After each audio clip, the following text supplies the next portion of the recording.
इस वीडियो में हम एक्सप्लेन करेंगे एक हॉरर मूवी को। एक ऐसी रानी जो मौत के देवता शैतान को एक इंसान के शरीर में लाने की कोशिश करती है, पर वो ऐसा करने में नाकाम हो जाती है।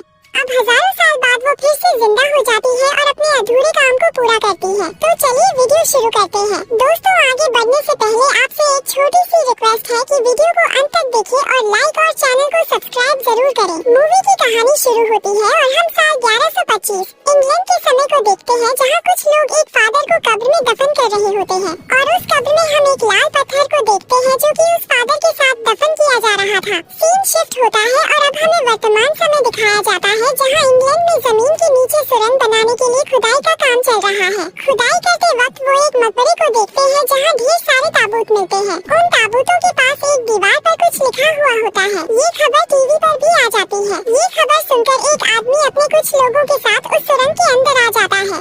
इस आदमी का नाम हेनरी जेकेल होता है। अब हमें इजिप्ट की कहानी दिखाई जाती है, जहाँ एक राजा राज करता था। कोई बेटा न होने के कारण उसकी बेटी आमिनत को गद्दी मिलने वाली थी।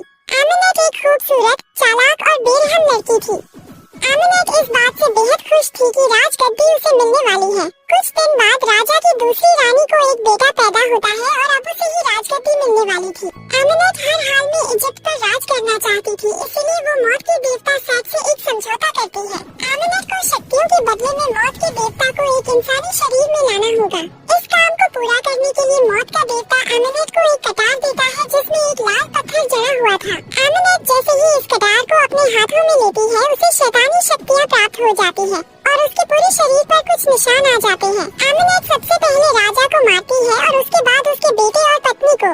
अब मौत के देवता को इंसानी शरीर में लाने के लिए आमिनत को उस कटार से एक आदमी को मारना था, जिससे मौत के देवता सेट धरती पर राज कर सकता था। आमिनत जब ऐसा करने वाली होती है, तभी वहाँ कुछ लोग आ जाते हैं और आमिनत को पकड़ लेते हैं। वे लोग आमिनत को जिंदा मम्मी बनाकर एक ताबूत में बंद कर देते हैं। अब वे इस ताबूत को ईरान के एक मकबरे में दफन कर देते हैं। अब हमें आज का समय दिखाया जाता है, जहाँ दो एजेंट ईरान में कुछ खोजने के लिए आए थे। इनमें से एक का नाम निक होता है और दूसरे का नाम वेल होता है। जब वे आगे बढ़ते हैं, तब आतंकवादी उन पर हमला कर देते हैं। तभी वेल अपनी रेडियो पर हवाई हमला करने को कहता है। तभी एक फाइटर जेट वहाँ एक बम गिराता है और सारे आतंकवादी वहाँ से भाग जाते हैं। बम गिरने के कारण वहाँ एक बहुत बड़ा गड्ढा हो जाता है। अब हम वहाँ आर्मी हेड कर्नल को देखते हैं, जो अब उन दोनों एजेंटों से पूछताछ कर रहे होते हैं। तभी वहाँ एक लड़की आती है जिसका नाम जेनी होता है। वो बताती है कि इस गड्ढे के नीचे एक मकबरा है और ये हजारों साल पुराना है। अब रस्सी की मदद से जेनी, निक और वेल उस गड्ढे में नीचे उतरते हैं। वे लोग देखते हैं कि रस्सी की तरफ भारी पत्थर को लटकाया गया है और रस्सी की दूसरी तरफ जमीन में गड़ी हुई है। साथ ही वहाँ पारा यानी कि मरकरी टपक रहा था और एक पतली नहर के जरिए वो जमीन के अंदर जा रहा था। निक को कुछ समझ नहीं आ रहा होता है और उस रस्सी पर एक गोली चलाता है, जिससे वो भारी पत्थर नीचे आने लगती है और एक ताबूत ऊपर आने लगती है। जब ताबूत ऊपर आने लगती है, तब निक को एक विजन आता है, जिसमें वो खुद को एक रेगिस्तान में देखता है और एक खूबसूरत लड़की उससे कहती है कि तुम मेरे द्वारा चुने गए हो। इतना सुनते ही वो होश में आ जाता है। इसी दौरान वहाँ ढेर सारी जंगली मकड़ियाँ आ जाती हैं। उनमें से एक मकड़ी वेल को काट लेती है, जिससे गुस्सा होकर वेल उन पर गोलियाँ चलाता है। निक उसे रोकता है। जेनी, वेल और निक अब उस ताबूत को रस्सी की मदद से ऊपर ले आते हैं। ये ताबूत किसी और की नहीं बल्कि आमिनत की होती है। जब ये ताबूत बाहर आता है, तब वहाँ ढेर सारे कौवे आवाज करने लगते हैं। सबको ये सहयोग लगता है। अब सब लोग एक एरोप्लेन में बैठकर इस ताबूत को लैब ले जाने लगते हैं। तभी वहाँ आंधी आ जाती है, इससे पहले कि वो आंधी की चपेट में आते। जैसे तैसे एरोप्लेन को टेक ऑफ कर वहाँ से निकल जाते हैं। फ्लाइट में जब जेनी ताबूत की जांच कर रही होती है, तभी फिर से निक को आमिनत का विजन आता है। वो देखता है कि आमिनत उसी लाल पत्थर वाले कटार से उसे मारने वाली है। अपने आप को मरता देख निक वापस होश में आ जाता है।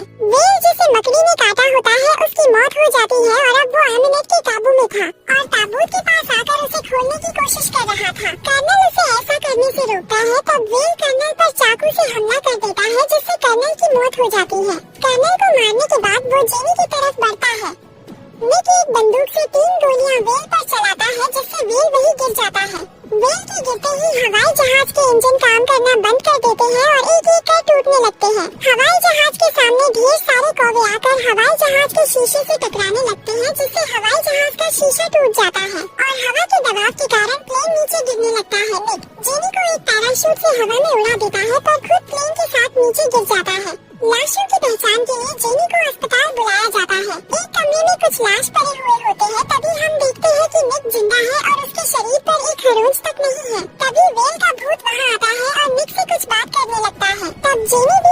पहचान करने उसी कमरे में आती है। निक को जिंदा देख वो चौंक जाते हैं। वहीं दूसरी तरफ दो पुलिस वाले उस टूटे हुए प्लेन की जांच करने के लिए घटनास्थल पर आते हैं। एक पुलिस वाला एक ताबूत को देखता है और उसके पास पहुंचता है। ये ताबूत एमिनेट का था। ताबूत कोने से टूट चुका था, इसलिए बिना किसी ताकत से पुलिस वाला उस ताबूत को पूरी तरह खोल देता है। ताबूत के खुलते ही एमिनेट जिंदा हो जाती है और अपने साथ कई और बुरी आत्माओं को भी जिंदा कर देती है।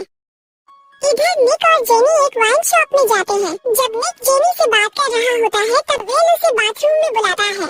वेल निक को बताता है कि एमिनेट ने निक को अपने काम के लिए चुना है। निक ये सुनकर वाइन शॉप के बाहर आ जाता है।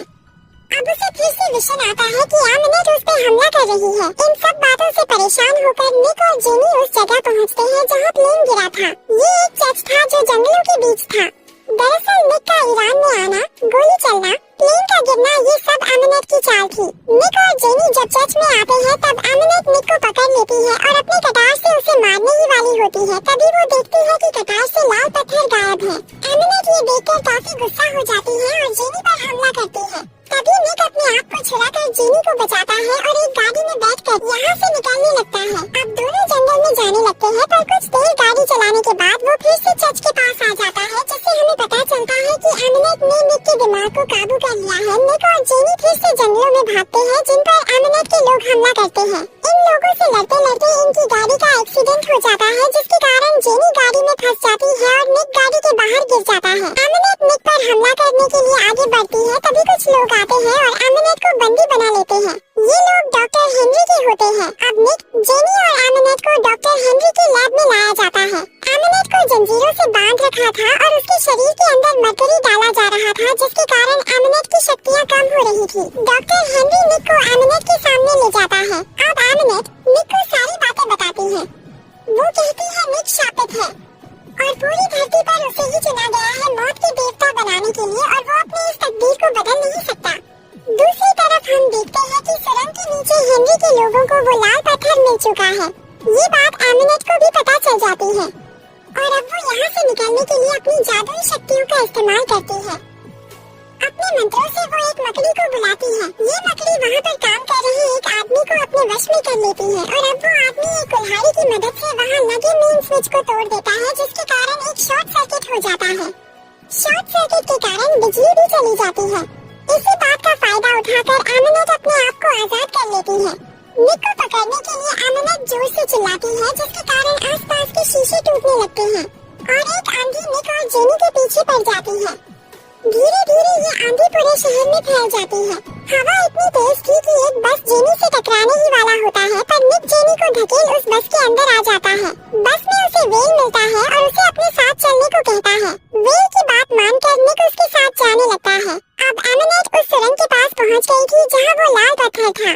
वो देखती है कि कुछ लोग उस सुरंग के बाहर खड़े हुए हैं और उस जगह पर कुछ सिक्योरिटी गार्ड्स रखवाली कर रहे हैं। एमिनेट अपनी जादुई शक्तियों से मरे हुए मुर्दों को जिंदा कर देती है और उन सिक्योरिटी गार्ड्स को मारने का हुक्म देती है। इधर मुर्दों ने जेनी और निक पर भी हमला कर दिया था, जिनसे बचने के लिए वे दोनों पानी में गिर जाते हैं। जेनी को तैरना नहीं आता था, जिसके कारण डूबने से उसकी मौत हो जाती है। जेनी को मरा हुआ देख वो एमिनेट पर हमला करता है और उससे वो कटार छीन लेता है। अब निक उस कटार को जमीन पर एक बार पटकता है, जिससे लाल पत्थर में दरार आ जाती है। पत्थर को टूटता हुआ देख एमिनेट निक को रोकती है और उसे लालच देती है कि वो चाहे तो मौत का देवता बन सकता है। लोग उसे देवता की तरह पूजेंगे। वो अमर हो जाएगा और मौत उसकी गुलाम होगी। वो जब चाहे किसी को भी मार सकता है, जब चाहे किसी को भी जिंदा कर सकता है। दुनिया उसकी गुलाम हो जाएगी। इतना सुनकर निक उस कटार को अपने पेट में घुसा लेता है। अब मौत के देवता सेट निक के शरीर में प्रवेश करता है और निक एक जिंदा देवता बन जाता है। ये देखकर एमिनेट खुश हो जाती है और अपने पास बुलाती है। निक एमिनेट के पास आता है, पर इससे पहले एमिनेट कुछ कह पाती निक अपनी शक्तियों से उसका गला दबाकर मार देता है। एमिनेट वही कंकाल में बदल जाती है और डॉक्टर हेनरी उसे फिर से एक ताबूत में कैद कर दफन कर देते हैं। अब चूंकि निक के पास मौत की शक्तियाँ थी, वो किसी को मार सकता था तो वही किसी को जिंदा भी कर सकता था। इसीलिए उसने अपने दोस्त वेल और जेनी को दोबारा जिंदा कर दिया था और ये मूवी यही खत्म हो जाती है। उम्मीद है दोस्तों आपको ये वीडियो पसंद आई होगी। आपसे एक छोटी सी रिक्वेस्ट है कि वीडियो को लाइक और चैनल को सब्सक्राइब जरूर करें आप और कौन सी मूवी का एक्सप्लेनेशन देखना चाहेंगे कमेंट बॉक्स में जरूर लिखें।